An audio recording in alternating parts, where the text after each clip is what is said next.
السلام علیکم بھیا جی، سوال کرنا تھا آپ سے کہ جنات اور فرشتوں کے بارے میں، کہ سنا یہ ہے کہ جنات ہم عام طور پر دیکھ بھی لیتے ہیں، یا ہم نے یہ سنا ہوا کہ کسی کے گھر میں جن آ گئے ہیں، اس طرح کی باتیں. جو بھی بچہ بڑا ہو رہا ہوتا ہے اس کا عام طور پر یہی عقیدہ ہوتا ہے کہ جنات نظر آ سکتے ہیں، جبکہ ہمارا یہ عقیدہ ہے، ہم نے یہ سنا ہوا ہے کہ جنات نظر نہیں آتے.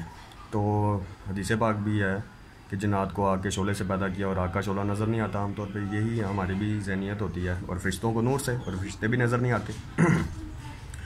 تو قرآن پاک میں یہ آیت بھی ہے کہ سورہ حضرت سلیمان علیہ السلام کا جو واقعہ ہے سورہ نمل کا، سورۃ نمبر 39 اور آیت نمبر 39 اور 40، سورۃ نمبر 27 میرے خیال سے.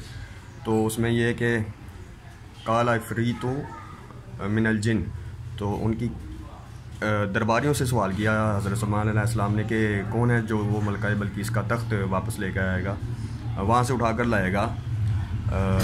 تو جن نے بولا کہ وہ جو بھی واقعہ ہے کہ آپ کے اجلاس میں سے اٹھنے سے پہلے، اور پھر اس کے بارے میں بات ہے.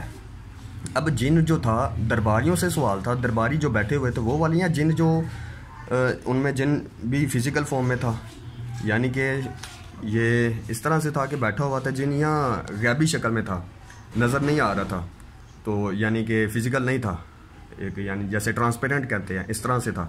اور دوسرا پھر جب وہ دوسرا جسے ہم عام طور پر امتی کہتے ہیں، ہمارے خطیبوں نے، ہمارے جو خطیب حضرات ہیں جو ہم جمعے کو خطبے میں جن کو سنتے ہیں، انہوں نے بولا، یا جو بھی معاملہ جہاں کہیں سے بھی یہ معلومات ہم نے سنی ہوئی ہوگی کہ فرشتوں کو جو تھا پھر امتی حضرت سلیمان علیہ السلام کا، جس نے پلک جھپکنے سے پہلے وہ لے آیا تھا، آنکھ کے جھپکنے سے پہلے وہ ملکہ بلقیس کا تخت، کیا وہ امتی تھا یا ولی تھا، یا امتی ہو یا ولی ہو، جو بھی ہو. ویسے قرآن کے جو الفاظ ہیں تو وہ یہ ہیں کہ ایسا اس نے وہ بولا، قال اللہ زی، وہ بولا، نہ شخص ہے، نہ جن ہے، نہ فرشتہ.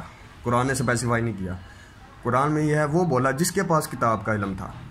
اب ولی کے پاس اتنی بڑی کرامت یا اس وقت کے دور میں نبی کے پاس ہو تو یہ تو اب ہم سوچ سکتے ہیں، مگر یہاں پر اسپیسیفائی نہیں ہے. یعنی کہ ہمارا تو یہ عقیدہ ہے، ہم نے تو یہ سنا ہوا ہے اپنے علماء سے کہ ہمارے ایک امتی کی یہ شان ہے کہ حضرت سلیمان علیہ السلام کا جو امتی ہے وہ ایک پلک جھپکنے سے پہلے مطلب تخت کو اٹھا کر سامنے لا سکتا ہے، ایک شہر کے فاصلے سے. مطلب شہر بدلو، ہم تو ایک کمرے سے اٹھا کر دوسرے کمرے میں نہیں لا سکتے، جو بھی سوچا جا سکتا ہے، ایک بات ہے. تو کیا عقیدہ رکھیں؟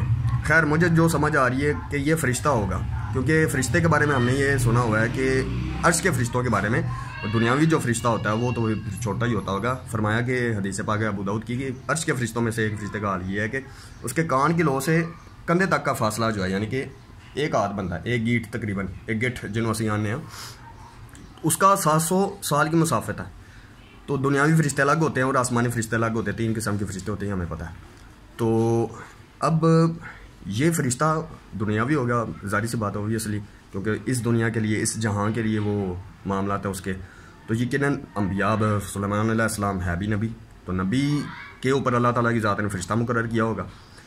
تو فرشتہ تو وہ لا سکتا ہے. اب وہ امتی تھا یا جن ہی تھا یا کوئی ولی تھا امتیوں میں سے، جن میں سے ولی یا اشخاص میں سے یعنی کہ انسانوں میں سے ولی، کیا ممکن ہے؟ ممکن جو لگ رہا ہے وہ تھا فرشتہ. اب وہ جو جن تھا، سوال یہ ہے مین کہ یہ جن تھا یا وہ پہلے والا جو جن تھا، جو بھی تھا، یہ کس شکل میں تھے؟ فزیکل تھے یا نان فزیکل تھے؟ یہ ذرا برائے مہربانی واضح کر دیں. ان تمام باتوں کو ہم نے سنا ہوا ہے، ان تمام باتوں کے پیش نظر یہ ایک سوال ہے. مہربانی آپ سب لوگوں کی.